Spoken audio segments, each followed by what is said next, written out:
그렇군요. 자, 그러면 우리 판사님과의 만남 시작하도록 하겠습니다.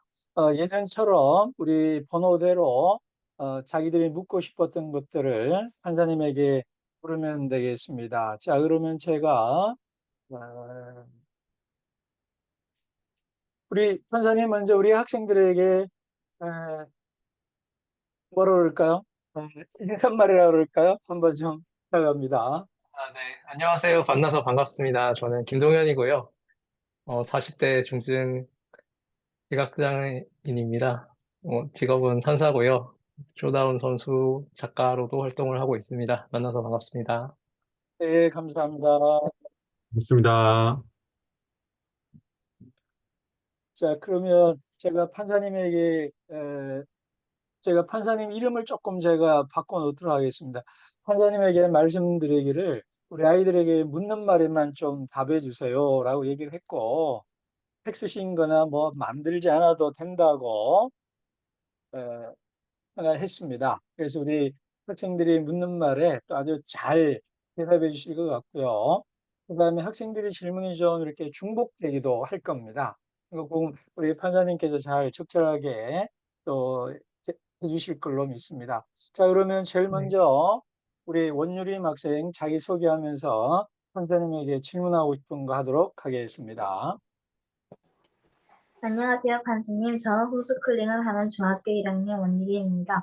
판사님의 책을 읽고 그리고 영상을 보면서 너무 대단하다고 느꼈습니다. 책을 볼 때 한 문장 한 문장을 보면서 대단하다고 느꼈지만 어떤 문장에서는 나는 왜 저렇게 안 될까를 많이 생각했고 저에게는 판사님처럼 도전을 생각할 수 있는 책이었습니다. 질문할 기회를 주셔서 감사합니다. 첫 번째 질문은 헌법 중에서 가장 좋아하시는 헌법은 무엇인지 쉽게 설명해 주실 수 있나요? 두 번째는 태극마크를 달고 세계 선수권 대회에서 나갔을 때 느낌이 어떤지 궁금합니다. 세 번째는 해보고 안 되면 그때 포기해도 늦지 않다라는 말이 인상 깊었는데 판사님처럼 용기를 가지고 도전을 쉽게 많이 할 수 있는 판사님만의 방법이 있나요? 저의 질문을 답해주셔서 미리 감사합니다. 네, 세 가지 질문을 주셨네요. 먼저 헌법 중에서 제일 좋아하는 법이라고 했는데, 이제 우리가 법이 있고요. 그 안에 보면은 이제 뭐 조문이 하나씩 있습니다. 그 조문을 의미하는 것 같아요. 제가 유튜브, 그 유퀴즈 나갔을 때, 제가 헌법 10조를 제일 중요하다고 생각을 해서 그렇게 얘기를 한 적이 있는데, 지금도 여전히 그렇게 생각을 합니다. 우리 헌법 10조에는 이제 이렇게 돼 있어요. 모든 국민은 인간으로서 존엄과 가치를 가지고 행복을 추구할 권리를 가진다. 국가는 개인이 가지는 불가침의 기본적 인권을 확인하고 이를 보장할 의무를 진다. 이렇게 돼 있어요. 이 조항이 왜 나온 거냐면 역사적 의미가 있거든요. 이제 예전에 우리가 이제 뭐 왕조 시대 때나 아니면 전체주의 국가들이 세계를 지배하던 시대에는 이제 왕이나 뭐 권력자가 국민들을 동원해가지고 뭐 전쟁을 일으키거나 이제 그런 사람들을 이제 개인의 인격을 위해서 뭘 한 게 아니라 그 국가를 위해서 인간을 도구로서 사용해왔던 그런 아픈 역사들이 있습니다. 그래서 이 우리 헌법 10조는 그런 국가를 지향하는 것이 아니라 우리는 개인이 가지는 존엄과 가치를 인정을 하고 그 개인들이 최대한의 행복을 추구할 수 있도록 하기 위해서 이제 이런 거를 만들어 둔 겁니다. 그래서 국가는 뭔가 개인에게 이래라 저래라 하는 게 아니라 그 개인이 가지는 인격을 인정하고 그거를 보호하게 그렇게 국가에게 의무를 부여하는 조항이죠. 그래서 저는 이 조항이 되게 우리 국민들에게 가장 중요한 조항이라고 생각을 하고 있습니다.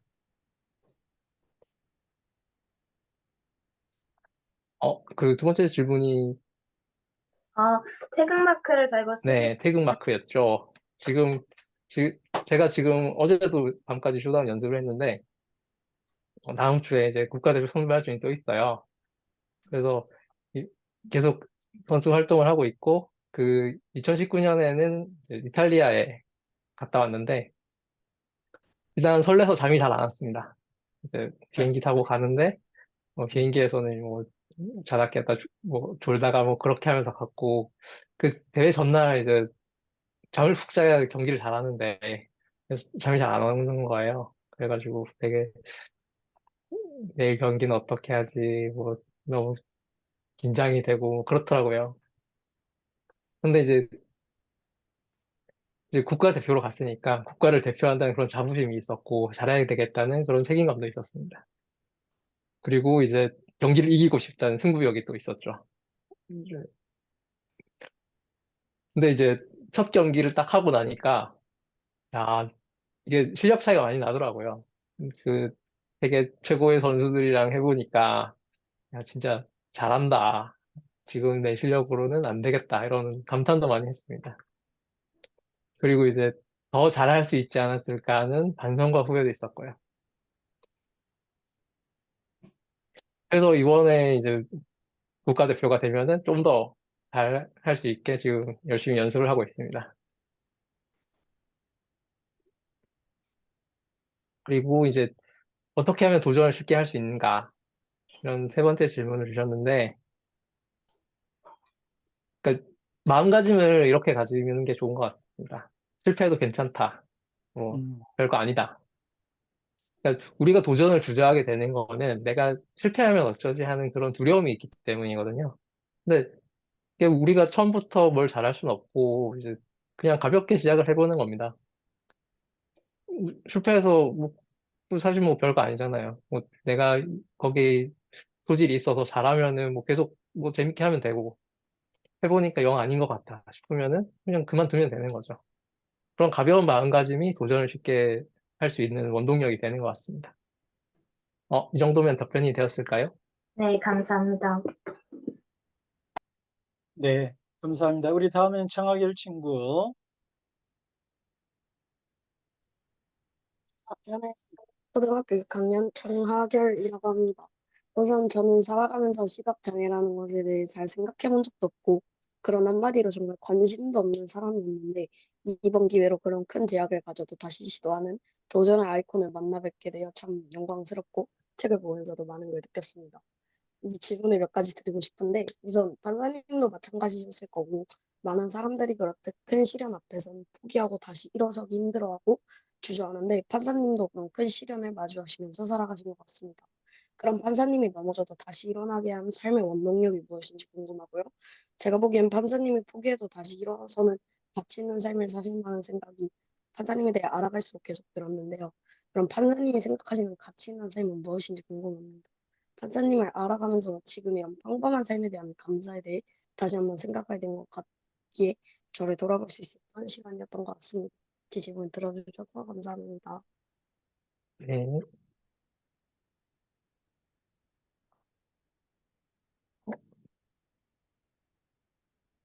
네, 제가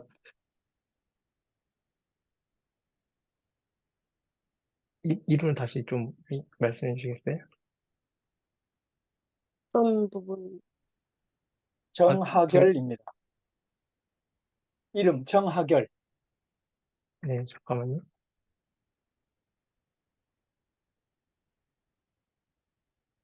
외보로 했는데, 여기 이름이 다른 걸로 돼 있나?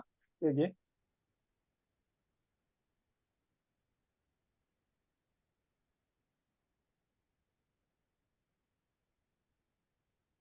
잠깐만요. 제가 한번 쳐줄게요. 네, 여기 있는, 정하결이라고 있습니다.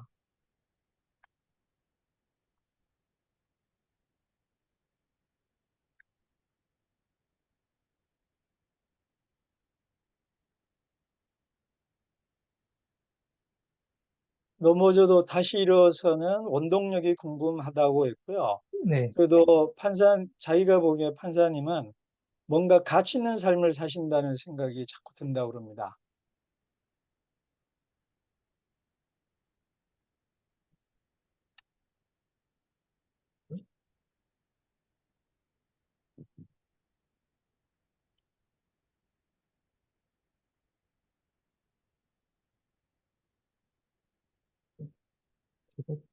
메모해 놓은 게 지금 잘 안 찾아지는데, 그냥 질문을 다시 한번 말씀해 주시면은 그냥 바로 답변을 드릴게요. 일단 넘어져도 다시 일어설 수 있는 원동력이라고 질문을 주신 거는 이제 제 원동력은 그러니까 이제 마라톤으로 비유를 하면 이런 겁니다. 그러니까 우리가 마라톤 대회에 나가잖아요. 그러면은 우리가 가야 할 길이 뭐 10km면 10km 뭐 이렇게 있을 겁니다. 근데 중간에 멈춰서고 싶을 때가 있죠. 그런데 우리가 멈춰서도 잠시 쉬었다가 다시 가야 되는 거죠. 왜냐면 끝까지 도착을 해야 거기 제 짐이 있고 지갑이 있고 뭐 이런 거거든요. 그 중간에 멈추면은 집에 갈 수가 없어요.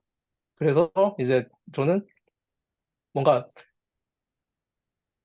지금 상황에서 이제 그대로 멈춰 있으면은 내가 원하는 걸 가질 수 없기 때문에 이제 계속 뭔가를 하려고 하고 그게 이제 제 원동력이 되는 것 같습니다. 음, 그러니까 가만히 있으면 이제 그냥 현상 유지밖에 안 되는 건데 뭐 오히려 이제 뭐 다른 사람들이 발전을 하면서 나는 점점 뒤처진다는 느낌을 받을 수도 있고요. 그런데 이제 그래도 뭔가 그 고통 속에서도 약간의 즐거움을 찾으면서 뭐 꾸역꾸역 해 나가다 보면은 뭔가 꼬린 지점에 도착할 수 있는 거죠. 그래서 이제 저는 뭔가 이것저것 해보려고 하고 그렇게 하고 있습니다. 두 번째 질문을 다시 한번 읽어주시면 답변을 드릴게요. 이제 이런. 제가 생각하기에는 반사님이 다시 일어서시는 가치 있는 삶을 사신 것 같은데, 그럼 반사님이 생각하시는 가치 있는 삶은 무엇인지가 두 번째 질문입니다. 네. 제가 생각하는 가치 있는 삶은 일단은 저 같은 경우는 제가 첫 번째입니다. 그래서 일단 제가 하고 싶은 일을 하는 게 제일 중요해요.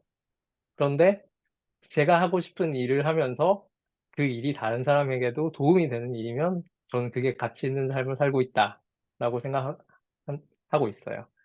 그래서 내가 원하는 게 이제 사실은 뭐 범죄자 같은 경우에는 다른 사람에게 내가 원하는 일을 해서 피해를 준 거잖아요. 그런 게 아니라 이제 내가 원하는 일을 하고 그게 사회에 도움이 되고 모두가 이제 더 행복한 삶을 살 수 있게 되면 그게 저한테는 되게 가치 있다고 생각합니다. 네. 답변은 이 정도로 될까요? 아, 네, 다음은 이은현, 포화바다로 돼 있습니다. 네. 안녕하세요. 저는 글로벌 홈스쿨링 아카데미에 다니고 있는 고등학교 2학년 이은현입니다. 처음 책을 펼 때부터 마칠 때까지 김동완 판사님과 함께 대화하는 듯한 그런 생생한 느낌을 받았습니다. 눈물이 날 정도로 감동하며 위로받으며 읽었고, 때로는 김동완 판사님의 유머 있는 편을 보고 제 무기력한 마음을 뒤로하고 마음껏 웃고 미소 지었던 그런 뜻깊은 에세이를 접할 수 있게 되어 영광입니다. 그리고 이런 귀한 책과 판사님을 만날 수 있게 되어 기쁘고 진심으로 감사드립니다.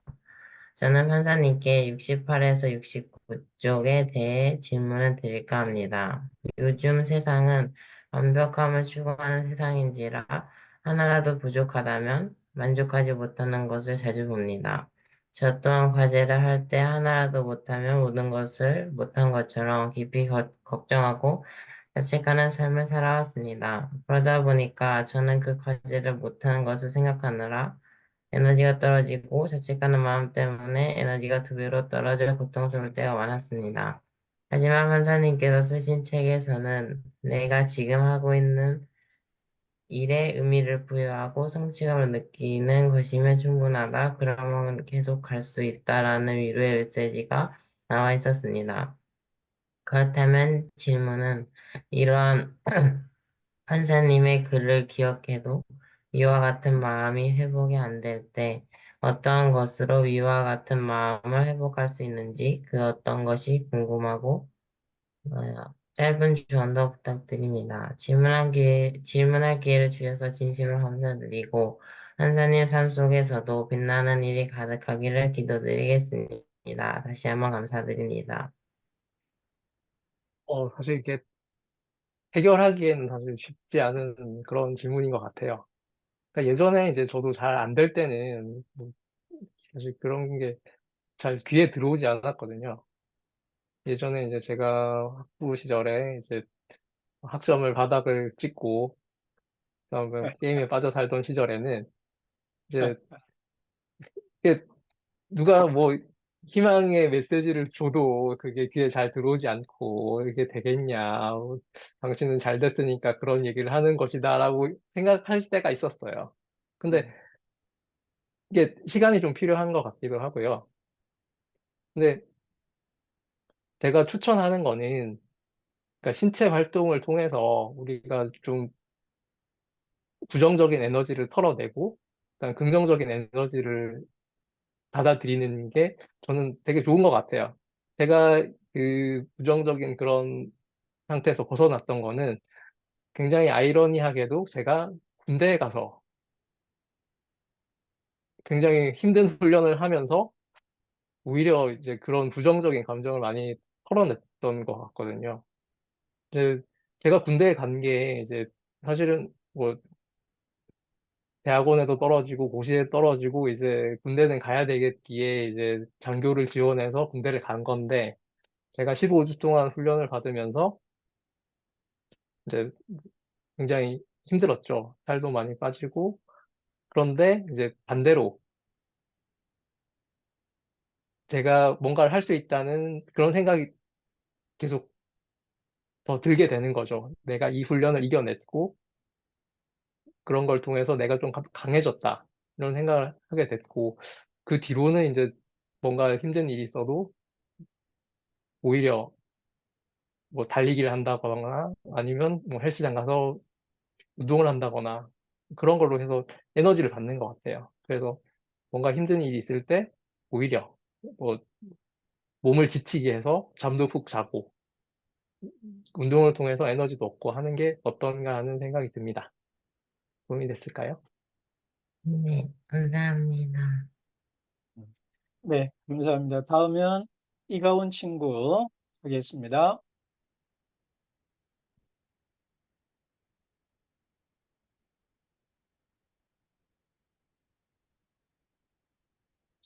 다음 할 친구들은 준비를 미리 해놓고 있으세요. 안녕하세요. 저는 홈스쿨링을 하고 있는 초등학교 6학년 이가온입니다. 먼저 재미있고 좋은 책을 써주셔서 감사하다고 얘기 드리고 싶습니다. 저는 항상 장애인들에 대해서 관심 있고 공감해 주려고 애를 썼지만 막상 제대로 하지 못했습니다. 그러다가 판사님의 책을 읽고서 많은 깨달음과 두 가지의 질문이 생겼습니다. 첫 번째 질문은 만약에 사람들이 판사님 앞에서 대놓고 장애인이라고 하면 어떻게 느끼시는지가 궁금합니다. 이거입니다. 두 번째 질문은 어떤 의사가 판사님의 눈을 떠줄 수 있게 해줄 수 있다고 하고 그 의사를 통해서 많은 시각장애인들이 눈을 뜨게 되었다고 합니다. 만약에 이런 상황이 온다면 어떻게 하실 것 같나요? 입니다. 눈이 안 음, 보이시는데도 불구하고 제 질문을 받아주셔서 미리 감사드립니다. 그리고 다시 한번 재밌는 책을 써주셔서 감사드립니다. 네. 첫 번째 질문은 장애인에 관한 것인데, 그러니까 장애인이란 단어는 장애가 있는 사람이라는 뜻이니까 이게 뭐 특별히 가치를 부여하고 있는 단어는 아니에요. 그래서 이 단어를 쓰는 것 자체가 문제가 된다고 생각하진 않고요. 그런데 이제 그 의도를 중요하게 보는 거죠. 이 사람이 내 앞에서 장애인이란 단어를 쓴 이유가 저를 무시하거나 비하하기 위한 의미에서 쓰고 있다면 그럴 때는 화가 나죠.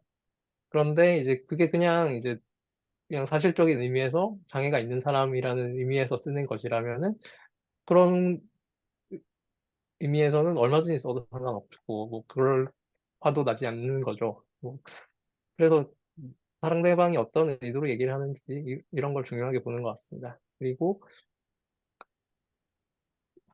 어떤 의사가 제 눈을 뜨게 해줄 수 있다라고 하면 이제 알아보고 빨리 가야죠. 당연한 거 아닐까요?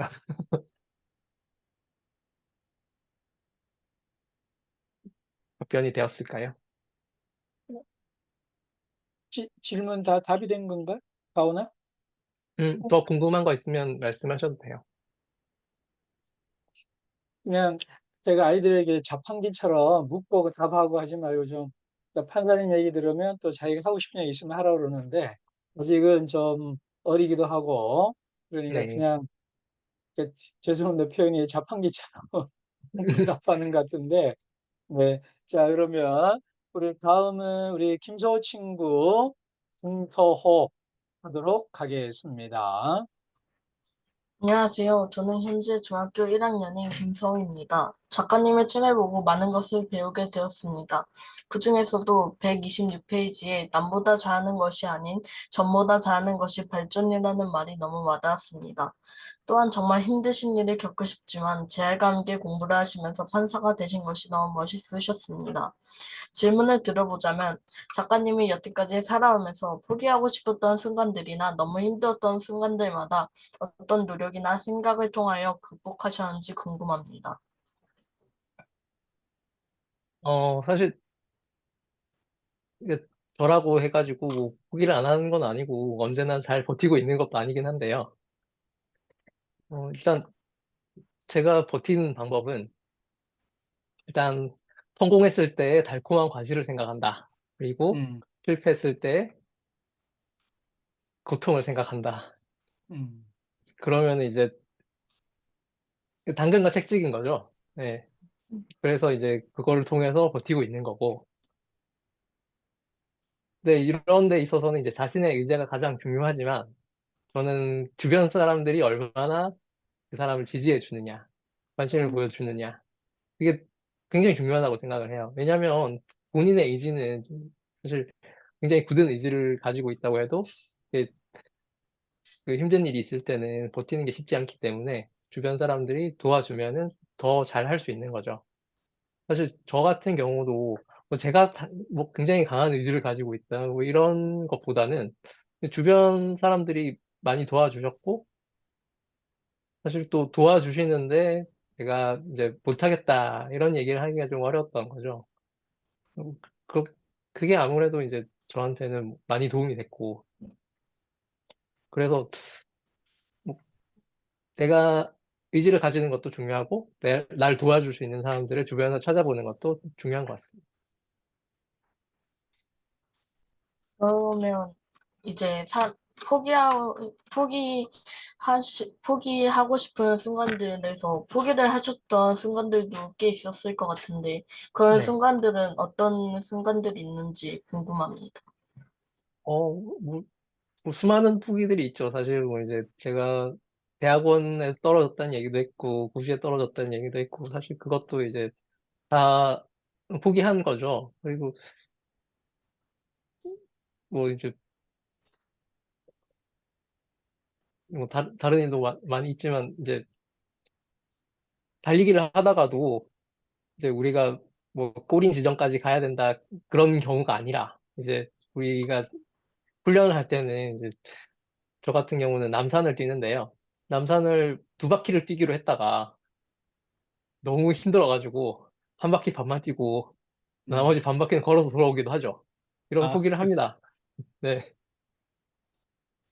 근데 그건 이제 상황에 따라서 그게 뭐 크게 문제가 되지 않는 경우들이 있으니까요. 뭐 포기하는 거에 대해서 절대 포기하면 안 돼. 이렇게 생각은 안 했으면 좋겠습니다. 감사합니다. 판사님 아까 우리 소의 질문에 주변의 도움을 많이 받았다 얘기를 하셨거든요. 네. 책의 법학대학원 로스쿨 다닐 때 강의로만 들을 수 없어서 친구들의 도움이 많이 필요했다고 그랬는데 그 얘기 좀 책에 있지만 잠깐 좀 해 주실 수 있을까요? 음, 제가 일단 학교에 복학을 했을 때가 이제 하고 나고 몇 달 안 됐을 때예요. 그러니까 이제 다들 이제 그 시기에 복학을 한다는 걸 크게 기대를 하지 않고 있었는데 사실 뭐 저희 가족들이나 이제 저희 도움 주신 그 김재환 변호사님께서는 그냥 복학을 하라고 해가지고 이제 그냥 무작정 복학을 한 거죠. 재활도 전혀 안 된 상태에서. 그러니까 뭐 혼자서 이동을 한다거나 뭐 뭐 밥을 먹는다거나 이런 게 좀 어려운 상태였어요. 그런데 복학을 하니까 이제 그걸 다 친구들이 도와준 거죠. 밥 먹을 때마다 같이 가서 이제 뭐 식판도 받아다 주고 치워주기도 하고 뭐 그다음에 학교 수업 들을 때도 제가 필기를 못하니까 다른 친구들이 이제 노트북으로 필기를 해가지고 그 파일을 저한테 전달을 해준 거죠. 그리고 이제 뭐 그룹 활동을 할 때도 이제 제가 할 수 있는 게 좀 적으니까 아무래도 다른 친구들한테 도움을 많이 받기도 하고요. 그리고 이제 사실 정신적으로 내가 친구들과 같이 공부할 수 있다는 게 되게 마음이 놓이기도 했어요. 음, 제가 이제 공부를 하기 전에 이제 다른 분들한테 이제 얘기를 들은 거에 의하면 이제 뭐 학교를 갔을 때 자기랑 밥을 먹어주는 사람이 없어가지고 맨날 혼자서 뭐 굶기도 하고 라면도 먹고 뭐 그랬다라는 얘기를 들었어요. 근데 이제 어, 저는 그 친구들 덕분에 따뜻한 밥 먹으면서 공부를 잘 할 수 있었던 거죠. 어. 그때 이렇게 만난 친구들의 우정이라고 그럴까요? 관계는 돈독해서 좀 오래 갈 것 같습니다. 예, 지금도 지금도, 네, 연결되나요? 네, 지금도 가끔 보고 있습니다. 네, 감사합니다. 질문 끝난 거죠? 네. 네. 그러면 그 다음 이지우 친구 하겠습니다.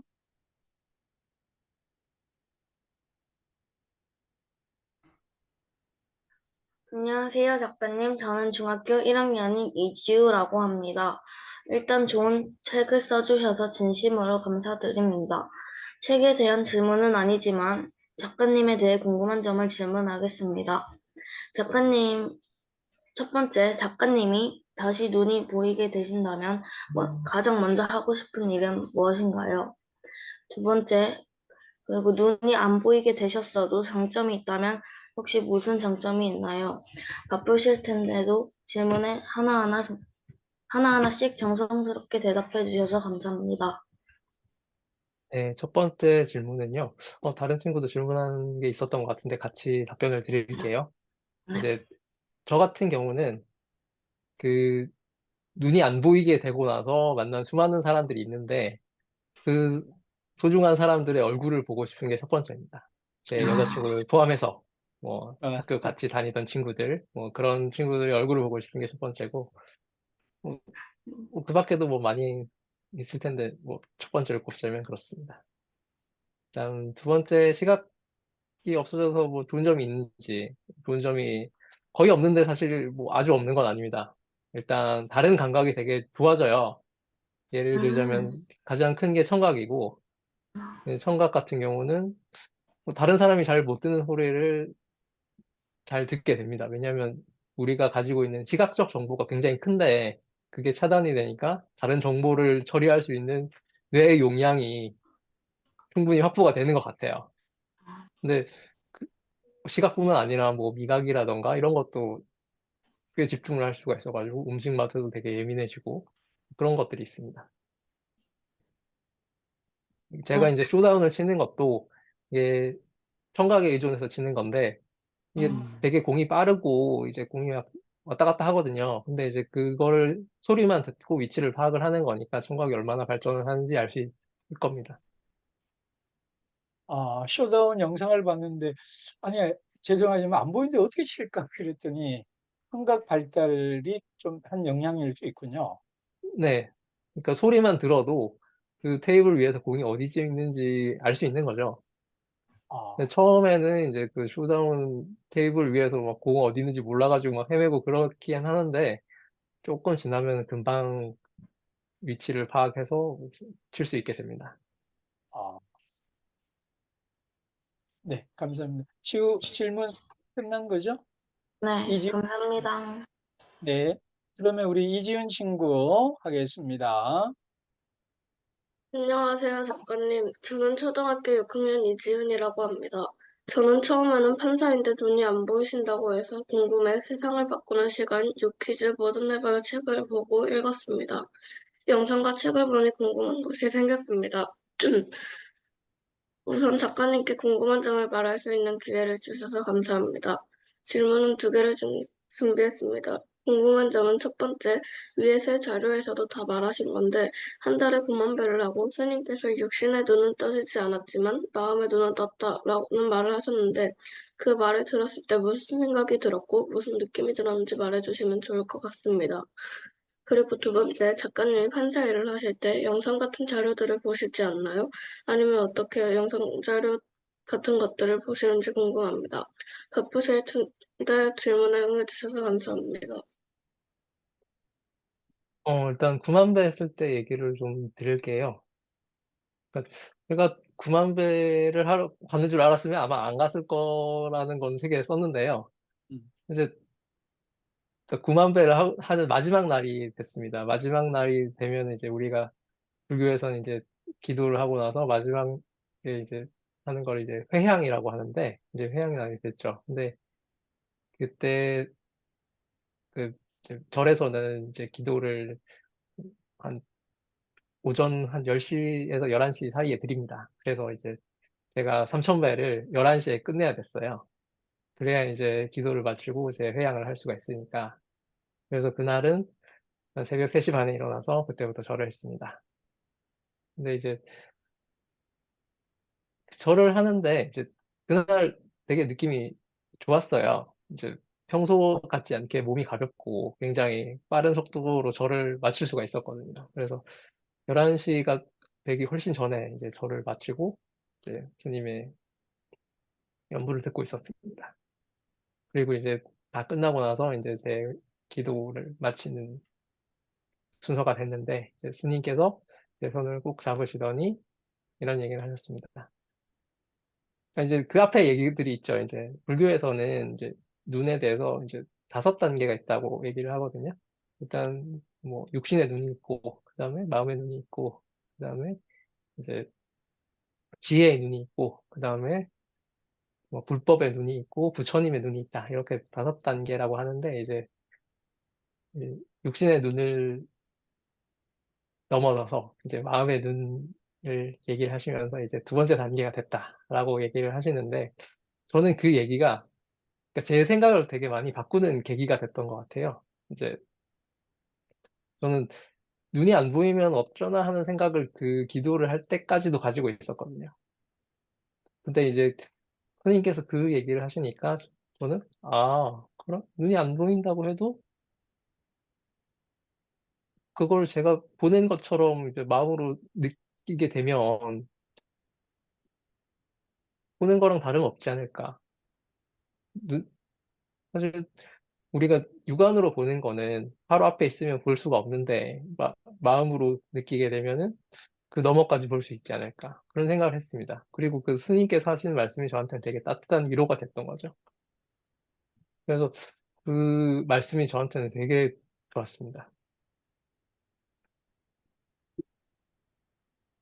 그리고 제가 판사 일을 할 때 이제 영상 같은 거를 볼 일이 있죠. 사실 제가 하는 일 중에 꽤 많은 게 교통사고 그 몇 대 몇 이거 하는 거거든요. 그러면 이제 우리가 봐야 되는 게 일단 기본적으로 차량 블랙박스를 봅니다. 이제 블랙박스를 봐야 이제 그 교통 상황이 어떤지 사고 당시에 이제 이 차들이 어떻게 움직였는지 이런 걸 알 수가 있거든요.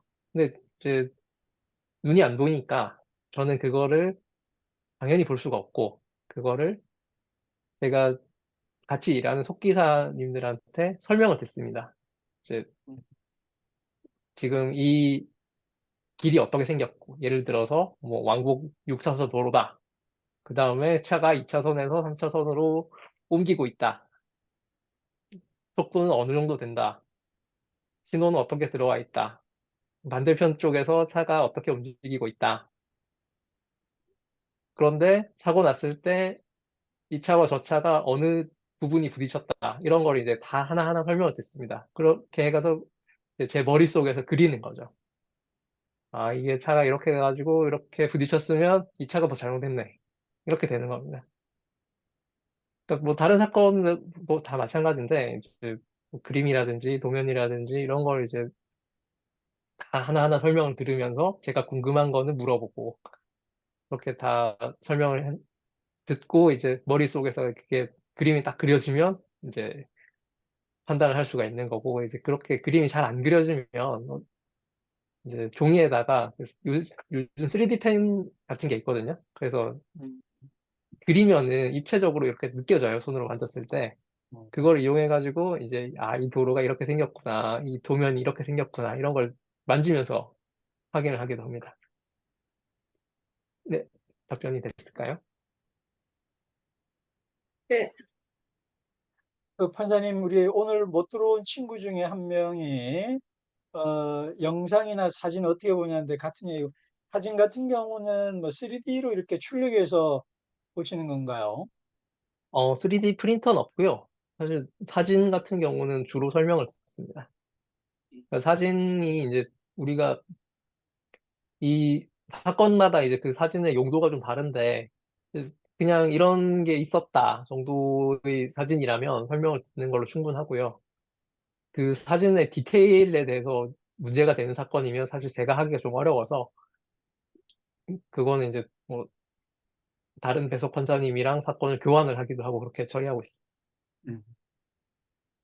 네, 감사합니다. 자, 다음은 힐민 하겠습니다.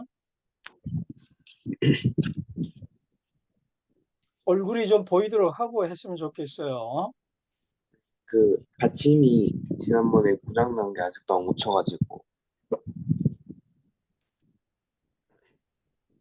안녕하세요. 저는 중학교 2학년 재학 중인 이율민입니다. 질문에 앞서서 제게 이런 기회를 주셔서 감사합니다. 저는 작가님의 현재 어떤 상태인지도 중요하지만 어느 방향으로 나가고 있는지가 더 중요하다라는 말이 많이 와닿았습니다. 뭔가 제게 응원이 되는 말이었기 때문입니다.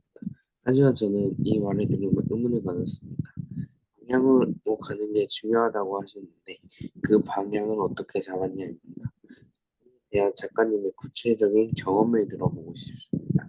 질문 기회에 다시 한번 감사함을 전합니다. 일단 제가 어릴 때는 이제 제가 뭘 해야 되겠다는 거에 대해서 사실 굉장히 막연하게 그렇게 가지고 있죠.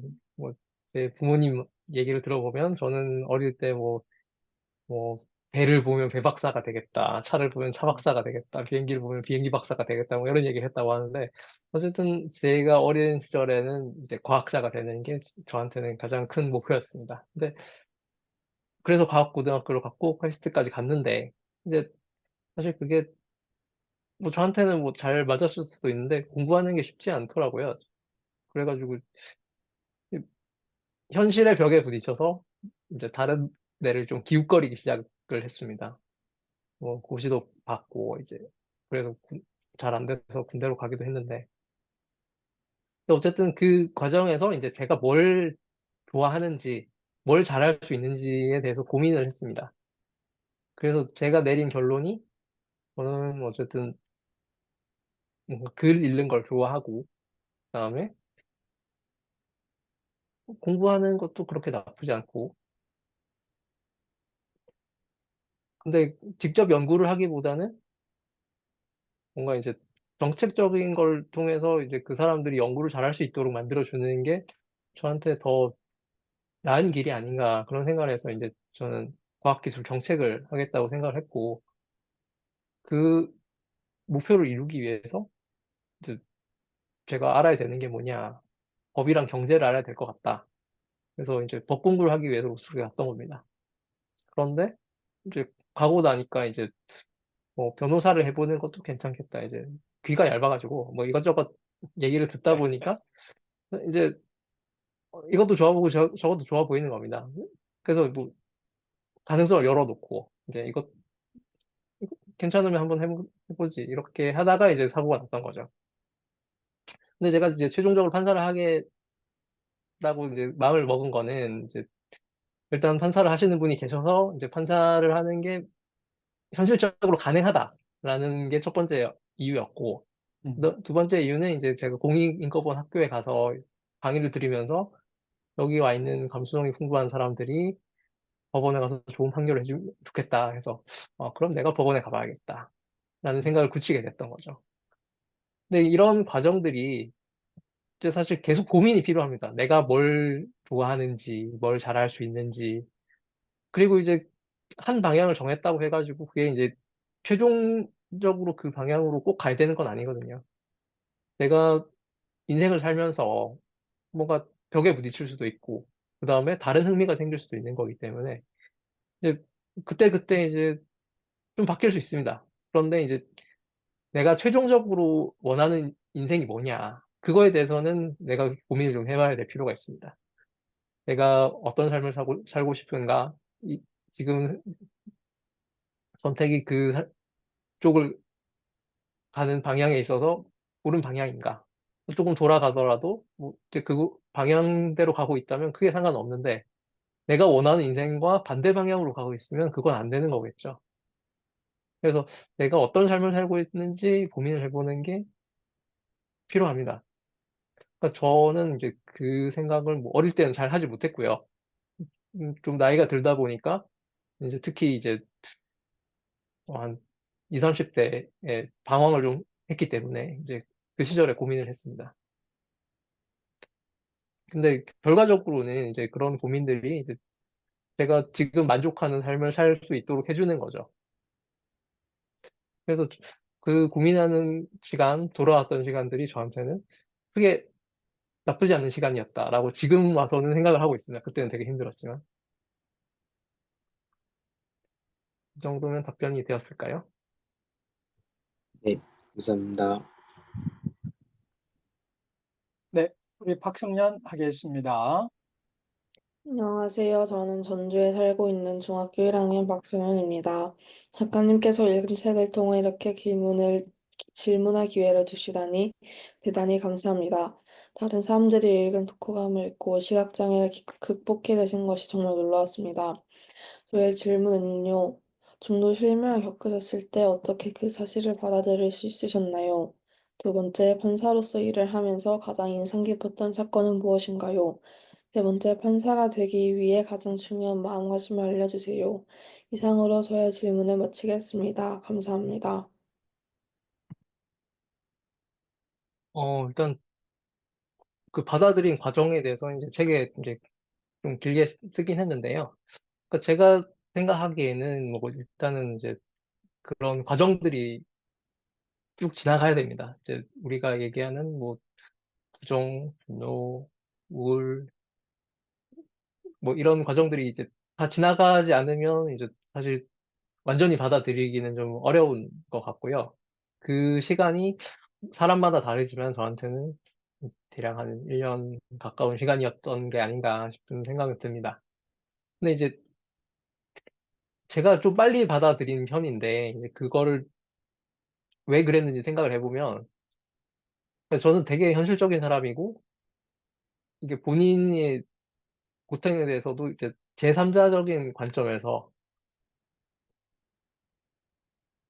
냉정하게 판단을 했던 게 이제 제가 좀 빨리 받아들일 수 있었던 이유가 아니었나 그런 생각은 하거든요. 그러니까 어떤 분들은 제가 아는 분인데 이제 실명이 되고 나서 20년 동안 집에 있다가 이제 다시 20년 후에 대학교에 복학하신 분도 있고 그런데 이제 저는 그 시간 동안을 버티고 다시 나오신다는 게 더 대단하긴 한데 저는 이제 성격이 급해서 그런지 모르겠는데 나왔어도 훨씬 빨리 나왔을 것 같거든요. 근데 그런 냉정한 판단이 왜 중요하냐면 그러니까 제가 학교에 복학하는 게 제가 로스쿨을 졸업해가지고 변호사가 되기 위해서 복학을 하는 거잖아요. 근데 이제 내가 빨리 복학을 하면은 같이 공부하던 친구들이 학교에 남아 있으니까 그 친구들이랑 같이 학교를 다닐 수 있고 또 도움도 받을 수 있고 좀 힘들 때마다 좀 기댈 수도 있고 뭐 서로 이야기를 하면서 좀 정서적 안정을 찾을 수도 있고 뭐 그런 점들도 필요했고 그다음에 이제 공부라는 게 한번 놓고 나면은 이제 머리에서 점점 없어지죠. 공부를 안 하는데 그게 머리에 남아있는 게 이상하잖아요. 그러니까 그동안에 공부하는 게 아까워서라도 빨리 복학을 해야 됐습니다. 그렇게 생각하면은 뭐 굳이 대화를 하길 기다려가지고 학교에 늦게 갈 이유가 없었던 거죠. 그리고 이제 그 책에 썼다시피 이제 제 어머님께서 이제 그런 냉정한 말씀을 하셔가지고, 예. 그때 이제 또 크게 정신을 차렸던 것 같기도 하고요. 그다음에 판사로서 일을 하면서 가장 인상 깊었던 사건. 근데 그러니까 제가 이제 판사 4년 차를 하고 있는데 일주일에 뭐 적으면 한 3건, 많으면 한 5건 정도 판결문을 쓰거든요. 그러면 이제 그동안에 쌓인 사건이 뭐 몇백 건 됩니다. 근데 이제 제가 힘들었던 순서대로 말씀을 드리자면 이제 제일 힘들었던 사건은 뭐 이제 한 6천 몇백 페이지 되는 관리비 사건이었습니다.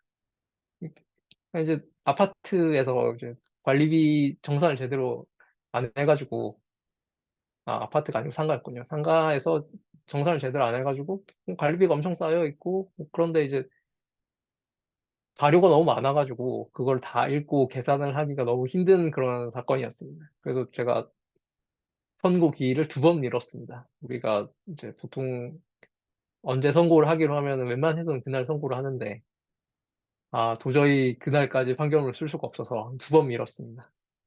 이제 그게 이제 개인적으로는 제일 힘들었던 사건 베스트고요. 그다음에 인상 깊었던, 그러니까 법정에서 이제 우리가 민사 사건을 하게 되면 당사자를 만날 일이 별로 없습니다. 근데 이제 어떤 사건들이 이제 당사자들이 직접 나와서 뭐 자기가 어떤 부분이 억울한지 얘기를 하시기도 하는데요. 그 유퀴즈에서 말씀드렸던 사건인데, 이제 그 출산하다가 이제 사고로 장애를 가진 아이가 태어났고, 이제 그 어머니가 나오셔가지고 말씀을 하시는데, 그 어머니가 이제 앞으로 겪어야 될 일들을 생각하니까 되게 마음이 먹먹하더라고요. 아마 저희 어머니께서도 이제 그런 시간을 겪으셨을 텐데, 그 장애 아이는 이제 뭐 시각이 아니라 발달 장애를 가지고 태어나는 거여서 아마 평생 동안 이제 케어가 필요한 상태일 걸로 보였거든요. 그러니까 그 어머니와 그 아이의 미래를 생각하면 이제 가슴이 막막한 거죠. 그게 이제 저한테는 되게 인상 깊었던 사건이었어요. 근데 그게 첫 사건이어서 이제 그런 거기도 한데, 이제 생각보다 그런 산부인과에서 사고들이 꽤 많이 발생을 하고, 그렇다고 해가지고 그게 다 의사의 과실은 아니었던 경우들이 많았습니다. 제가 말씀드린 이 사건도 의사의 과실은 없었던 걸로 저희가 판단을 했고요. 그게 아마 2가지 측면에서는 저한테 되게 인상적인 사건이었던 것 같습니다. 그다음에 판사가 되기 위해서 가장 중요한 마음은 이제 어디 한 군데 치우치지 않는 게 저는 되게 중요하다고 생각을 하거든요. 그러니까 우리가 사건을 접하다 보면 마음이 한쪽으로 기웁니다. 원고가 이겨야 될 것 같다라는 생각을 하게 되면 이제 내 눈에 다른 증거가 거기에 유리한 쪽으로만 보입니다. 음, 그게 되게 위험하거든요. 근데 음, 그거를 되게 중립적인 입장에서 반증이 나오면은 자기의 의견을 바꿀 수 있어야 됩니다. 내가 생각했던 게 틀렸네? 라고 항상 의심을 해야 됩니다. 어디 한 군데 치우쳐가지고 이제 내 말이 맞다라고 해서 이제 유리한 것만 보기 시작하면 이제 결론이 이상하게 가는 거죠. 저는 판사에게 중요한 게 그거라고 생각합니다. 음. 답변이 되었을까요? 감사합니다. 네, 다음은 우리 정아윤 하겠습니다. 안녕하세요. 저는 부산에 살고 있는 중학교 2학년 정하연이라고 합니다. 우선 판사님의 책 덕분에 많은 생각과 고민을 할 수 있게 되어서 감사드리고, 제목처럼 성공했는지 안 했는지와 상관없이 무엇이든 도전하시는 삶을 사는 것이 너무 존경스럽다고 생각합니다.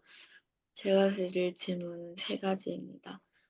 첫 번째로 다양한 운동부터 한 달 동안 매일 3,000배 하기, 재활 치료하고 훈련도 하고 정말 많은 도전을 하셨는데 도전하면서 힘드셨던 순간에 어떤 생각을 하면서 다시 도전하셨는지 궁금합니다. 두 번째로 의료사고를 낸 의사를 용서하셨는데 그런 상황처럼 절대 용서할 수 없을 것 같은 상황에도 용서할 수 있게 만드는 마음의 힘이 뭔지 궁금합니다.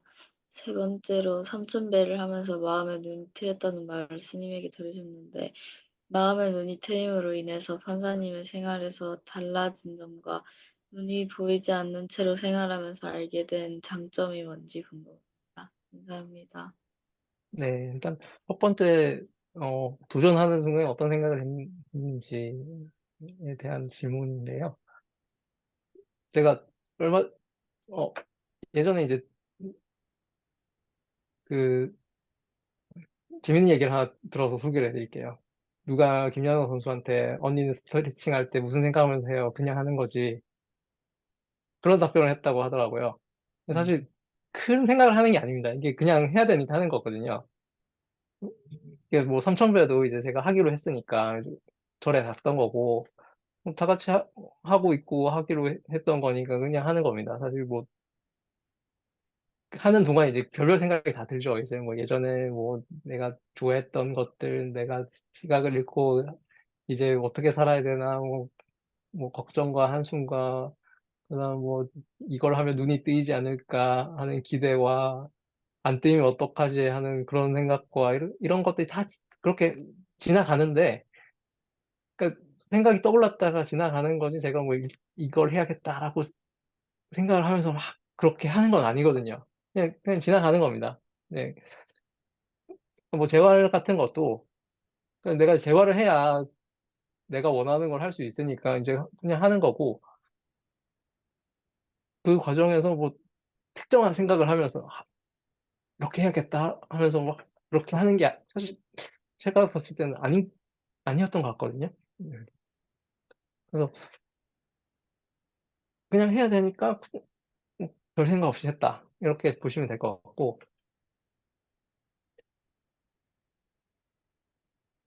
그 다음에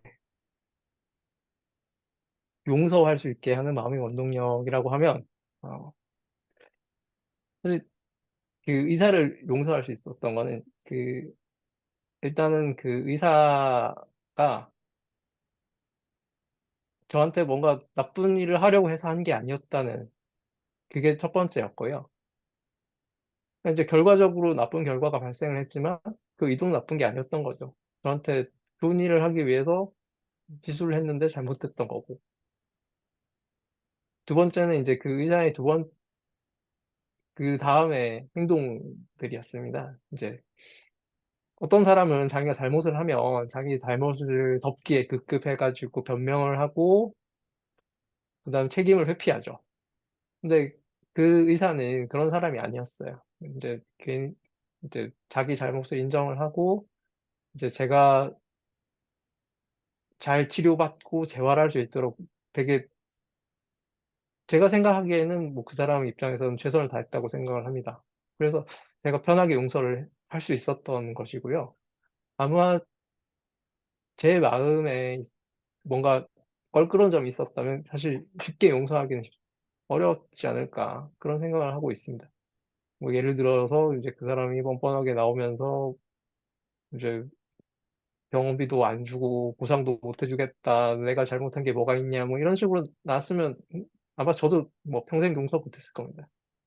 그래서 용서라는 게 이제 본인의 마음에서 풀어지는 것도 있고 이제 상대방을 보면서 풀어지는 것도 있는데 두 가지가 다 갖춰져야 되는 것 같고 이제 뭐 누군가의 용서를 받는 것도 이제 뭐 자기가 그 충분한 사과를 하고 그 후속 조치를 했을 때 되는 거라고 생각을 하거든요. 그래서 뭐 제가 대단한 사람이어서가 아니라 이제 그 사람이 할 만큼 해서 제 마음도 풀어지지 않았나 그렇게 생각합니다. 그다음에 마음의 눈이 트임으로써 생활에서 어떤 면이 달라졌냐. 이게 사실 쉽지 않은 질문인 것 같은데요. 이제 일단 무언가를 바라보는 자세가 좀 달라졌던 것 같습니다. 일단 그 눈이 안 보여서 내가 뭘 못한다라는 생각을 했는데 마음의 눈으로 보면 되지 않나. 그렇다고 하면 눈이 안 보여서 꼭 못한다고 할 만한 건 아니지 않은가. 그런 생각을 하게 됐습니다. 아무래도 무엇인가를 바라볼 때 이제 좀 한번 해보자, 일단. 해보고 뭔가 할 수 있으면 하는 거고, 진짜 안 되겠으면 못한다고 하는 거고, 그렇게 약간 좀 도전적이고 긍정적인 자세로 바뀐 게 그 영향이 아닌가 싶은 생각도 들긴 합니다. 저는 원래 그런 사람이 아니었거든요. 네. 확실히.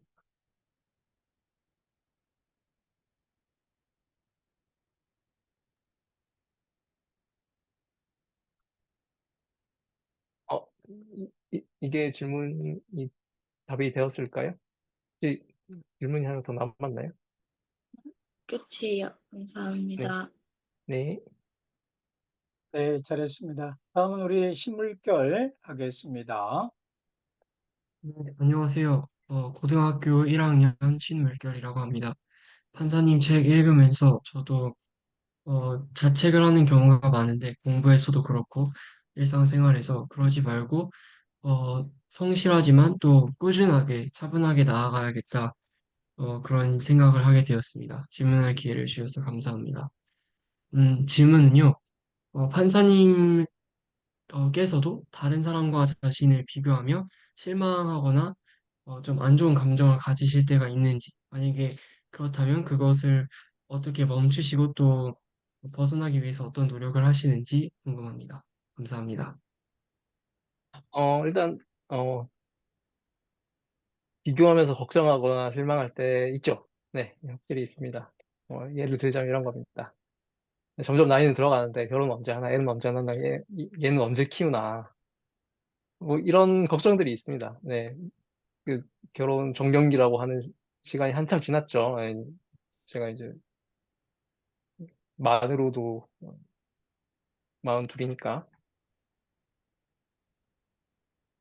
근데 이제 이런 걸 극복하는 방법이 뭐냐면 비교 대상을 바꾸는 겁니다. 이제 사회에서 얘기하는 그럼 결혼 정년기는 뭐 30대 뭐 초중반 이 정도일 텐데 뭐 모두가 그때 결혼을 해가지고 잘 사는 건 아니죠. 네.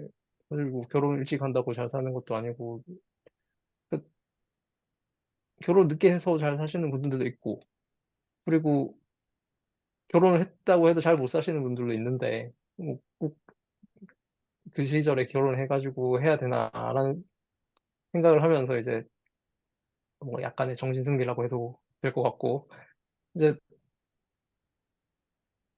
비교 대상을 좀 바꾸는 겁니다. 예를 들어서 우리가 뭐 비교를 하자면 우리가 비교를 할 때 항상 나보다 좀 높은 곳에 있는 사람들이랑 비교를 하면서 내가 부족하다라고 자책을 하는 경우가 있잖아요. 근데 이제 약간 바꿔가지고 그래도 쟤보단 내가 조금 낫다. 이렇게 바꾸면 이제 만족감이 늘어납니다. 근데 이제 이게 자기 발전에 도움이 되는지 좀 다른 문제긴 한데 이제 정신 건강에 더 나을 수 있습니다. 네. 그래서 본인이 어떤 스타일이냐 그런 거에 따라서 비교 대상을 적절하게 선택을 하시면 됩니다. 항상 높은 곳만 바라보면 이제 약간 높은 곳을 바라보면 이제 약간 경쟁을 촉진하면서 이제 내가 더 나아지려는데 도움이 되기도 하는데 너무 높은 곳을 바라보면 아 나는 안 될 것 같다라는 포기를 하게 되는 경우들이 많이 생기거든요. 이게 뭐 연구를 통해서도 이제 이런 게 증명이 됐는데 아, 이제 골프 선수들이 이제 뭐 예전에 이제 타이거가 우즈가 한참 이제 잘 나가던 시절에 타이거 우즈랑 경기를 하면 안 되니까 사람들이 이제 그 당시에 뭐 그렇게 다른 사람은 골프를 잘 치지 못했다고 해요. 근데 타이거 우즈가 은퇴를 하고 이제 내가 우승할 기미가 보이니까 그때 이제 다른 사람들이 굉장히 골프를 잘 쳤다고 하더라고요. 그런 걸 보면은 이제 뭐 비교 대상을 적절하게 선택하는 게 필요하다. 저는 그렇게 생각합니다. 감사합니다. 음, 감사합니다. 자, 다음은 우리 최연서 질문하겠습니다. 안녕하세요. 부산에 사는 중1 최연서라고 합니다. 이 책을 읽고 판사님에 대해 더 궁금해져서 판사님이 나오신 유퀴즈도 봤는데요. 하루아침에 눈을 볼 수 없게 되셨지만 포기하지 않으시고 평소 일상을 다시 찾아가려고 노력하시는 것이 정말 대단하다고 생각이 들었습니다. 그리고 판사님께 질문할 기회를 주셔서 감사합니다. 저는 판사님께서 쓰신 뭐든 해봐요라는 책의 2부 작은 것들 다시 시작할 때 눈뜬 자들의 도시에서 눈먼 자로 살아가기 부분을 읽고 저의 생각에 대해 말해보려고 합니다. 이 책을 읽고 시각장애인들도 우리와 같은 삶을 살아가려면 사회적 접근성과 합리적 편리를 제공하는 것이 필요하다는 것도 알게 되었고 평소 우리가 관심을 가지지 않아서 몰랐을 뿐, 이러한 관심이 시각장애인들에게 정말 필요하다는 것도 깨달았습니다. 만약 나의 가족이 시각장애인이 된다면 이러한 관심과 합리적 편의가 정말 필요하다고 느낄 것 같습니다. 앞으로 장애인이 다른 사람과 함께 살아가는 모두 동등한 세상을 만들어 나가기 위해서 이러한 문제들에 좀 더 관심을 기울이고 싶습니다. 다시 한번 저에게 이런 생각을 말할 수 있는 기회를 주셔서 감사합니다. 네, 말씀을 들으니까 제가 책을 쓰길 정말 잘했다는 생각이 드네요. 이제 이런 책을 쓰지 않았으면 이제 이런 얘기를 들을 기회도 없었을 것 같은데 저자로서는 굉장히 뿌듯합니다. 네. 그러니까 사실 제가 이 꼭지를 썼던 이유가 이제 제가 다른데 이제 칼럼을 썼던 게 있는데 그거를 이제 좀 더 보충을 해가지고 다른 사람들한테 이런 게 필요하다라는 걸 알리고 싶어서였거든요. 근데 그게 정확히 적중한 것 같아서 너무 기분이 좋네요. 고맙습니다. 감사합니다. 어유, 우리 현서 질문 이랄까요? 너무 잘해줘서 감사합니다. 그다음 우리 박인서 하도록 하겠습니다. 네, 안녕하세요. 판사님. 고등학교 1학년 박인서라고 합니다.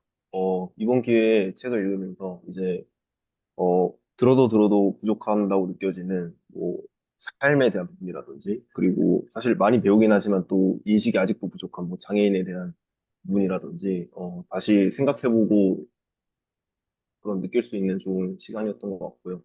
또 이런 기회를 책을 통하여 마련해주신 박사님께 감사의 말씀 올려드립니다. 두 가지 질문이 있는데요. 첫 번째는 장애를 가지게 되면서 새롭게 이 세상을 바라보게 되신 시각이 있으신지 궁금하고요. 두 번째로는 판사 일을 하시면서 한국이 다른 타국에 비해서 법률적으로 좀 부족하거나 미흡한 부분이 있다면 어떤 부분이 있는지 궁금합니다. 네. 첫 번째 질문은요. 사실 장애를 가지고 나서 사실 저는 인생이 많이 바뀌긴 했습니다. 이제 그전에는 제가 알고 있던 세상이 어떻게 보면 되게 좁았죠. 그, 그런 세상만 보아오다가 이제 제가 모르는 세상에 갑자기 떨어지게 된 거죠. 저는 예전에만 해도 이제 그냥 혼자 잘 살면 된다라는 생각을 많이 했습니다. 이제 남에게 피해 안 주고 그냥 내가 하고 싶은 거 혼자 하면 되지. 뭐 이런 생각을 많이 했는데 이제 장애를 가지게 되니까 혼자서 살 수가 없잖아요. 그래서 더불어 사는 세상이 정말 필요하구나 라는 생각을 하게 됐습니다. 그리고 이제 세상을 바라보는 관점도 이제 내 기준이 아니라 다른 사람의 입장을 좀 더 생각하는 쪽으로 바뀌었습니다. 왜냐하면 이제 내가 이런 입장이 되어 보니까 내가 예전에 생각하던 세상과는 전혀 다르더라고요. 그래서 그 상대방의 입장에서는 어, 내가 이렇게 하는 게 조금 문제가 되지 않을까 그런 생각을 이제 예전보다는 좀 더 하게 됐던 것 같습니다. 그리고 두 번째 질문은 제가 좀 논쟁적인 부분일 수 있는데, 이제 개인적인 의견이라는 거를 전제로 말씀을 드리면, 법률적으로 부족한 부분, 사실 우리나라 법이라는 게 이제 유래를 따지면 이제 뭐 프랑스, 독일 그쪽 법을 이제 일본이 수입을 해왔고, 일본 법이 우리나라에 일제강점기 시절 통해서 수입이 돼서 그게 이어져 온 게 우리나라 법입니다. 근데 이제 그 뒤에 이제 뭐 법률을 개정하고 그러면서 이제 영미법의 내용들이 많이 들어오게 된 거죠. 근데 이제 이게 법 체계가 다른 거를 이렇게 섞다 보니까 이게 약간 문제가 있는 부분들이 생기는 게 이제 이쪽에서는 잘 작동을 하는 게 이제 섞어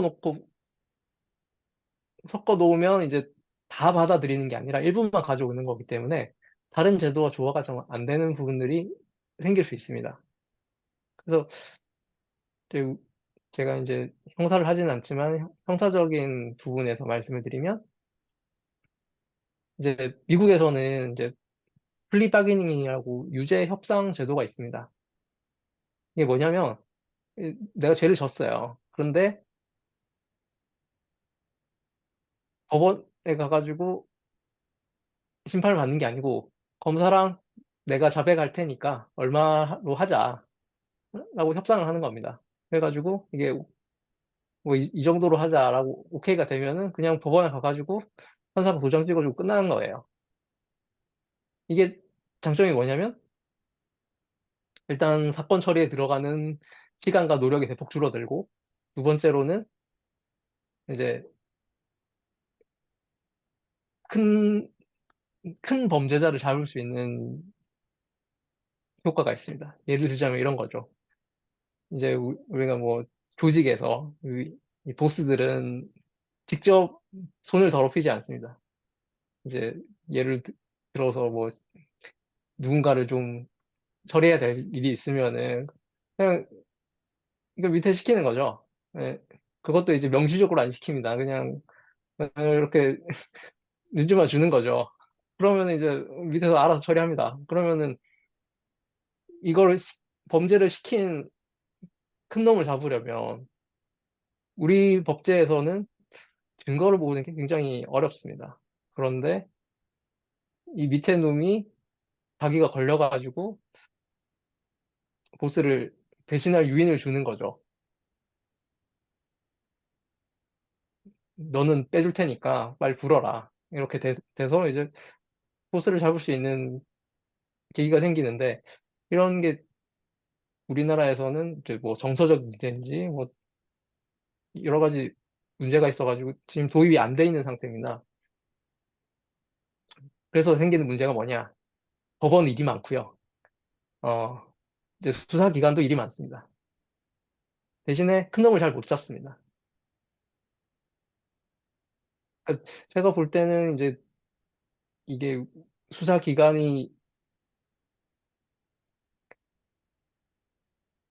특정 범죄를 좀 쉽게 특정 범죄 수사 역량을 집중을 하려면 뭐 쉽게 해결할 수 있는 범죄는 그런 식으로 좀 쉽게 유죄를 협상을 해서 받아내는 것도 필요할 것 같은데 이제 그런 게 안 돼 있는 게 사실 개인적으로는 좀 답답한 측면이 있고요.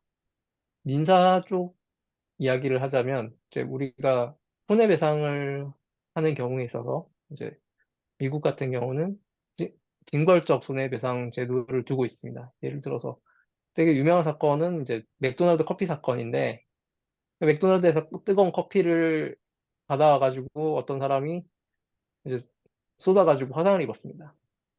그래가지고 이제 막대한 배상금을 물어주게 됐죠. 이게 미국이니까 가능한데 우리나라 같은 경우는 이게 딱 실제 손해만 배상을 해야 되니까 그 사람의 치료비가 얼마냐, 그게 뭐 화상을 입었으면 이게 노동력 상실을 얼마나 했냐 해가지고 이런 단위까지 계산을 합니다. 이제 그래가지고 이제 딱 실제 손해만 배상을 하게 이렇게 돼 있거든요. 그러면 이제 문제가 뭐냐? 판사는 계산을 하느라 굉장히 힘들어지고, 그 다음에 이 이제 가해자 입장에서는 이제 실제 손해만 배상하게 되니까 이제 그 손해를 방지하려는 노력을 적게 하게 됩니다. 왜냐하면 막대한 배상금을 물어주기 싫어가지고 안전 조치를 할 것을 우리나라는 그냥 물어주면 되지 뭐 이런 식으로 생각할 가능성이 높아지는 거죠. 그래서 그 커피 사건 이후에 생긴 게 이제 그 컵의 뚜껑입니다. 그 이제 우리가 커피 같은 거 사면 위에 뚜껑 덮어주잖아요. 그게 맥도날드 사건 이후에 생긴 거. 어, 그래서 제가 볼 때는 이제 우리나라도 징벌적 손해배상 제도가 들어와야 될 필요성이 있는데 빨리 도입이 안 되고 있어서 저는 또 답답한 측면이 있습니다. 이 정도면 답변이 되었을까요? 그럼 저 하나 궁금한 게 생겼는데요. 네. 보스를 잡는 과정에서 결국엔 부하 네. 직원이 고발하는 거잖아요. 그 고발만으로 어, 그, 잡을 수 있는 효력이 생기는 건가요? 이제 이렇게 되는 거죠. 우리가 형사 사건에서 이제 증거라고 하면, 어, 뭐, 서류가 있을 수도 있고, 증인이 있을 수도 있죠. 그러니까 이제 그 부하가 보스의 사건에서 증인으로 출석해서 내가 보스한테 이런 지시를 받고 범죄를 저질렀다. 이렇게 증언을 하는 겁니다. 그러면 이제 그게 보스의 사건에서 증거가 돼서 보스를 처벌할 수 있죠. 음. 네, 감사합니다. 자, 이해성 하겠습니다. 안녕하세요. 저는 중학교 2학년 이혜성입니다. 먼저 저에게 이런 질문을 드릴 기회를 주셔서 감사합니다. 저는 책을 읽다가 궁금한 점이 생겼습니다. 판사님이 어떤 이유로 다시 삶을 살아갈 힘을 얻었는지 궁금합니다. 두 번째 질문은 판사님이 사고를 당하셨을 때와 과거 시절 자신의 어떤 점이 삶에서 바뀌셨는지 궁금합니다. 이런 질문할 기회를 주셔서 정말로 감사드립니다. 네. 일단 삶을 다시 살아갈 수 있는 힘이라는 측면에서 보면은 그 제 내적인 측면에서는 제가 하고 싶은 일이 있었습니다. 어쨌든 변호사가 돼가지고 제가 뭐 과학기술 정책이라던가 뭐 이런 걸 하고 싶었기 때문에 그리고 그 할 수 있는 방법이 있었기 때문에 제가 하기만 하면은 그걸 할 수 있다는 생각이 있었고요. 그리고 제 주변에서 제가 그걸 할 수 있도록 적극적으로 지원해준 저희 가족과 친구들 그 사람들이 있어가지고 제가 다시 일어설 힘을 얻을 수 있었던 것 같습니다. 그다음에 제가 삶에서 어떤 점이 바뀌었느냐 질문을 하셨는데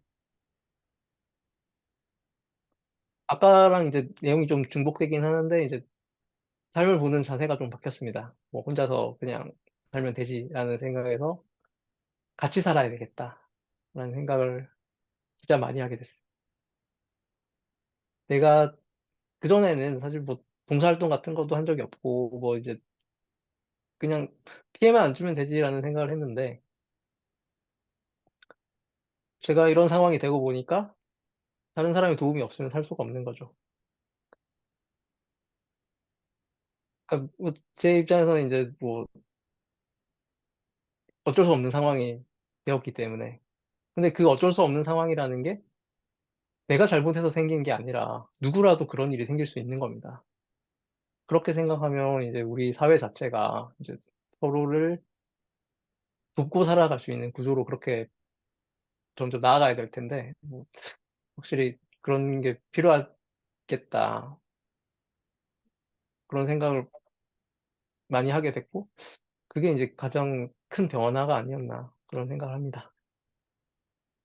네, 답변이 되었을까요? 네, 감사합니다. 네, 다음은 임지연 하겠습니다. 이서준 비디오 켜야 배치할 수 있어. 이서준, 자, 지연이 하겠습니다. 안녕하세요. 저는 초등학교 6학년 문지연이라고 합니다. 우선 좋은 책을 써주셔서 감사합니다. 어려운 이야기를 보니 일이 편하게 살고 있으면서 왜 자꾸 뭘 더 요구하는지 제가 이해되지 않습니다. 사실 시각 장애라는 것이 너무나 멀게 느껴져 상상조차 어렵습니다. 그래서 그런지 오늘은 판사님의 책보다는 시각 장애인으로서 판사님께 질문 드리고 싶습니다. 총 두 가지 질문이 있습니다. 판사님께서는 시각 장애인으로서 무엇이 가장 빨리 개선되어야 한다고 생각하시나요? 또 눈이 다시 보이게 된다면 어떤 일을 가장 먼저 하고 싶으신가요? 질문할 기회를 주셔서 감사하고 이런 초대스러운 질문에 답변해 주셔서 미리 감사드립니다. 네, 초딩스러운 질문 굉장히 귀엽습니다. 좋습니다. 어, 시각장애인으로 가장 먼저 개선돼야 될 부분이라고 하면은 사실 제 생각에는 사람들의 생각이 아닌가 그런 생각을 합니다. 왜 그런 생각을 하냐면요. 그러니까 현실적으로 어려운 부분이 있는데 이제 그 사람들이 이제 가능한 부분도 안 해주는 게 사실은 더 화가 나는 거거든요. 그러니까 저랑 이제 김진영 변호사라고 시각장애인 변호사가 변호사 시험 볼 때 얘기를 좀 비교해서 얘기를 하자면 저는 시각장애가 있다고 해가지고 변호사 시험에서 뭐 힘들었던 기억이 솔직히 없습니다. 그러니까 처음에 이제 편의 지원을 제공할 때부터 법무부랑 통화를 했는데 그쪽에서는 이미 이제 저 앞에 김예영 변호사님이 이제 시각장애인으로 시험을 한번 본 경험이 있어서 우리가 절차 같은 거 알고 있다. 이런 거 필요한 거 잘 지원하겠다. 이렇게 얘기를 해가지고 실제로 지원이 잘 됐습니다. 그런데 제가 시험을 보고 나서 한 7, 8년 뒤에 시험을 본 김진영 변호사 같은 경우는 그 지원할 때부터 이제 법무부랑 굉장히 트러블이 있었고 실제로도 변호사 시험 보는 중간에 이제 노트북이 여러 번 꺼져가지고 굉장히 고생을 했다고 하더라고요. 그러니까 이제 실제로 이제 저한테 잘 지원이 됐으면 그 뒤에는 더 잘 지원이 돼야 될 텐데 그게 안 됐다는 거는 그 업무를 처리하는 직원의 마인드가 문제였던 거죠. 그래서 이게 현실적으로 뭐가 돈이 없다거나 뭐 그래가지고 해결이 안 되는 부분들은 나중에 예산을 마련해가지고 해결을 하면 되는데 그 사람이 이제 그거를 지원을 해주고 싶은 생각이 안 들면 어떻게든 뭐 해줄 생각을 한 사람이 있는 반면에 그거를 안 해주려고 하는 그런 경우가 발생을 하기 때문에 그 사람들의 생각이 바뀌는 게 저는 제일 중요하다고 생각합니다. 그리고 눈이 가장 다시 보이게 된다면 요거는 앞에 말씀을 드렸듯이 이제 제가 시각을 잃은 이후에 만난 소중한 사람들의 얼굴을 다시 보고 싶습니다. 네, 제 답변이 되었을까요? 네, 감사합니다. 자, 마지막으로 문시원 하겠습니다. 네, 안녕하세요. 저는 홈스쿨링을 하고 있는 고등학교 1학년 문시온입니다. 먼저 이렇게 귀한 책과 함께 또 질문할 수 있는 기회를 주셔서 정말 감사드립니다. 저는 판사님의 책을 읽으면서 이제 중도 실명을 받아들이는 과정이 정말로 인상 깊었습니다. 그럼에도 불구하고 또 계속해서 원하는 것을 찾고 성취하며 더 다채롭게 살아가는 모습이 정말 멋졌던 것 같아요. 그래서인지 책에서 뵌 판사님은 저에게 시각 장애인이 아닌 그저 빛나는 삶을 사는 사람으로 다가왔던 것 같아요. 이 점이 제가 참 도전받는 부분이었던 것 같습니다. 그럼 이제 질문을 드리겠습니다. 두 가지의 질문을 준비했는데요. 첫 번째는요. 아까도 3,000배 이야기가 나왔던 것 같은데 되게 책에서 보니까 그 3,000배 하는 그 기간이 판사님이 장애를 받아들이는데 굉장히 의미 있었던 시간이었던 것 같았는데요. 그 가운데 판사님이 느끼시는 것이 무엇인지 궁금하고요. 또 절망 가운데 있는 사람들이 종교를 통해 극복하고 또 받아들이고 나아가는 사례가 굉장히 많은 것 같은데 판사님께서 생각하시는 종교의 의미는 무엇인지 또 더불어서 여쭤보고 싶습니다. 그리고 두 번째 질문인데요. 책을 읽다 보니까 판사님이 되게 성실하게 살아가신다는 생각이 들었는데요. 하지만 그럼에도 나태해지거나 번아웃이 올 때가 있었는지가 궁금하고요. 저는 가끔 아무 생각도 하기 싫고 아무 행동도 하기 싫고 되게 무기력할 때가 있는데 이런 상황에서 판사님은 또 어떻게 이겨내시는지가 궁금합니다. 일단 선처배를 하면서 제가 느낀 게 뭐냐.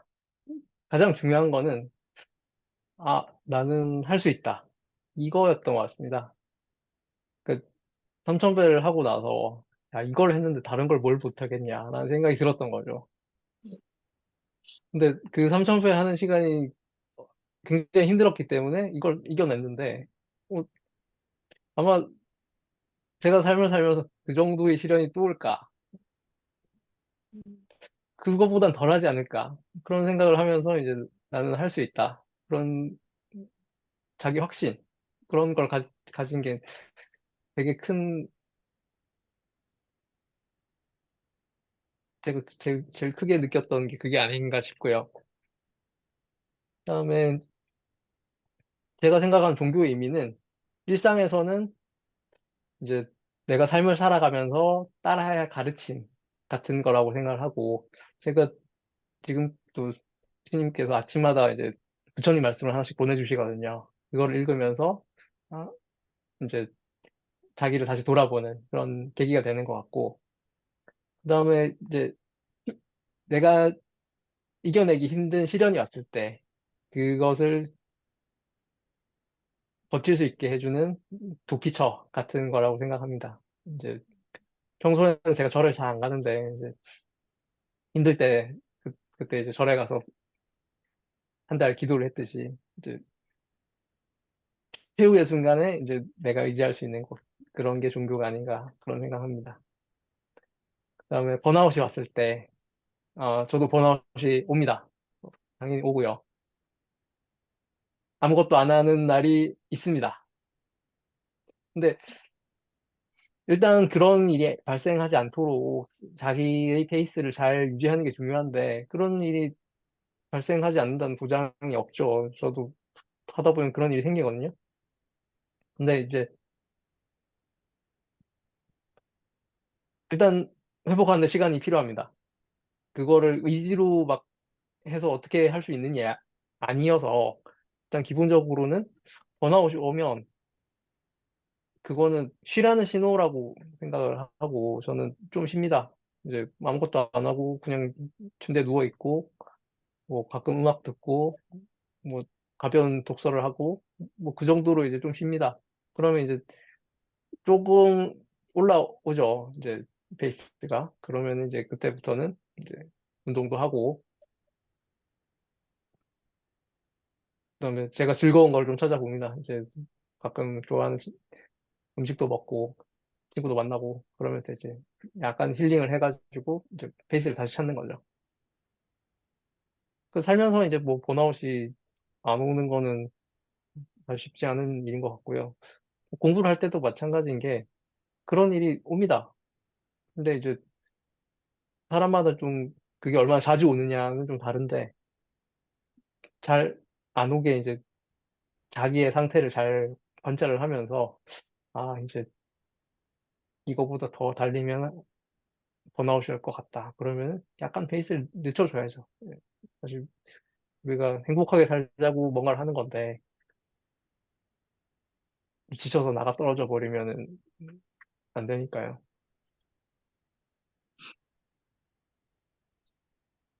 답변이 되었을까요?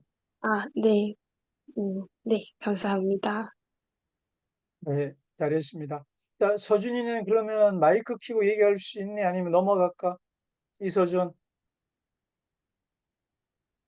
음, 자, 그러면 넘어가야 될 것 같은데요.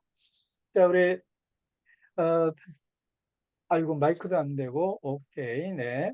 자, 제가 그런 생각이 들었습니다. 아이들은 자꾸 판사님의 성공한 모습으로 자꾸 돌아보는데, 게임에 빠져서 방황하고, 시험에 떨어져서 방황하고, 또, 시력 잃는 과정에서의 방황, 이런 것들을, 그 과정을 좀 우리가 읽기 쉽지 않나, 이런 생각을 좀 하게 됐고요. 그러니까 아이들이 자꾸 조급해지니까, 빨리 어떻게 하면 이길까 이런 생각을 한다는 그 느낌을 받았는데 우리 판사님이 아까 괜찮아 뭐 실패도 괜찮고 그런 마음을 좀 불러일으켜 주셔서 아이들이 좀 많은 심리적인 안정감을 얻을 수 있고 또 도전할 수 있는 것 같습니다. 우리 아이들에게 너무 그 좋은 그 적절한 질문에 더 좋은 답을 말씀해 주셔서 감사합니다. 우리 마지막으로 우리 선생님 한번 그 전체적으로 소감이라고 그럴까요? 잠깐 듣고 그다음에 모두들 그 스피커 켜고 감사합니다 박수하고 마무리하는 걸로 하겠습니다. 선생님 오늘 뭐 소감이랄까요? 한번 마무리하는 말씀 하나 좀 부탁드리겠습니다. 어, 이게 이제 작가 입장에서는 이렇게 독자들이랑 만나서 제 책을 가지고 얘기를 한다는 게 굉장히 소중하고 행복한 시간인데요. 오늘도 저는 굉장히 즐거웠던 것 같습니다. 이제 질문들도 제 책을 열심히 읽고 질문했다는 생각이 들고 제가 의도했던 것들을 잘 알아주신 것 같아서 기쁩니다. 그러니까 여러분들에게 말씀을 드리고 싶은 건 이제 사실 예전에 저도 그랬습니다. 어린 시절에는 뭐 1년이라도 늦어지면 안 될 것 같고, 뭐 쉬면 안 될 것 같고, 그런 생각 했습니다. 제가 그 카이스트를 이제 고등학교 2학년 마치고 진학을 했는데, 그- 그때부터 이제 그 전에도 물론 조급함이 있었지만 이제 그때 이제 제가 카이스트 들어갔을 때 이제 주변에서는 뭐 의대를 가라 뭐 이런 얘기도 하고 뭐 그랬는데 저는 늦어지는 게 싫었거든요. 그리고 고시도 1년 떨어질 때마다 막 피가 마르는 그런 느낌이 들었습니다. 근데 사실 지나고 보니까 그게 내 인생에서 늦어지는 게 중요한 게 아니라 그냥 내가 내 마음을 다치지 않고 건강하게 뭔가를 한다는 게 더 중요했던 거더라고요. 그때는 마음이 굉장히 힘들었었는데 지나고 보니까 그렇게 할 게 아니었다. 이- 그렇게 조급하게 뭘 한다기보다는 그냥 나를 돌아보는 시간을 가지고 내가 할 수 있는 거를 하나씩 천천히 내가 감당할 수 있는 수준에서 하는 게 더 중요했다. 이런 생각을 하게 됐습니다. 특히 시각장애를 가지고 나서는 그런 생각이 굉장히 커졌죠. 왜냐하면 주변에서도 내가 잘할 거라는 기대를 하지 않고 본인조차도 그런 기대를 하지 않고 그냥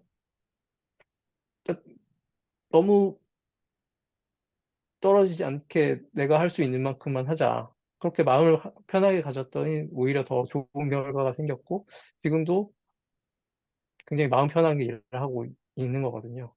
그래서 여러분들께서도 사실 인생이라는 게 아직 굉장히 길게 남은 마라톤이고 초반에 페이스를 빨리 가져간다고 해가지고 나중에 더 좋은 기록이 나오는 건 아니거든요. 그래서 자기를 잘 살펴서 이제 그냥 내가 할 수 있는 도전을 하고 재밌게 열심히 하다 보면은 좋은 결과는 따라오는 거니까 그렇게 사시면 좋겠습니다. 네, 저의 말씀은 이걸로 줄이겠습니다. 오늘 아유, 즐거웠습니다. 감사합니다. 감사합니다. 감사합니다. 네, 오늘 마지막으로 우리 판사님이 주신 말씀이 아주 마음에 새겨집니다. 조급한 마음 품지 말고 지금 하고 있는 일에 즐겁게 최선을 다해서 하다 보면 결과는 따라 나온다. 그 말씀 우리 마음에 새기고요. 우리 판사님 앞으로의 활동과 또 책이라든가 이런 걸 기대합니다. 아, 참, 혹시 판사님 다음 책 뭐 혹시 쓰시고 계시거나 하는 그런 게 있나요? 지금 출판사랑 얘기는 하고 있는데 예. 잘 안 써주네요. 이런 그 좋은 독자들이 있고요. 독자들이 기대하고 있으니까 또 다음 책 꼭 좀 써주시기를 바랍니다. 혹시 그러면 책 주제가 어떤 건지 좀 말씀해 주실래요? 사실은 그 주제도 지금 처음 생각했던 주제를 쓸 수 있을지 지금 좀 물음표인 상태여가지고요. 아직 공개를 하기가 좀 그렇습니다. 아, 그렇군요. 네. 이건 뭐 포기하지 않고 하시면 언젠가 나오지 않겠습니까? 그죠? 조급해하지 않고, 그죠? 예. 이건 판사님 너무 시간 내주시고 아이들의 마음과 내면에 아주 그 강력한 또는 단단한 그 영향력을 미쳐주셔서 너무 감사하고 앞으로 판사님의 사역과 또 활동과 건강 또 결혼 또 책 모든 것들을 기대하고 응원하겠습니다. 자, 우리 이것으로 오늘 모든 모임 마치도록 하겠습니다. 다음 주에는 우리 9시, 10시, 11시에 만나도록 하겠습니다. 판사님 다시 한번 감사합니다. 감사합니다.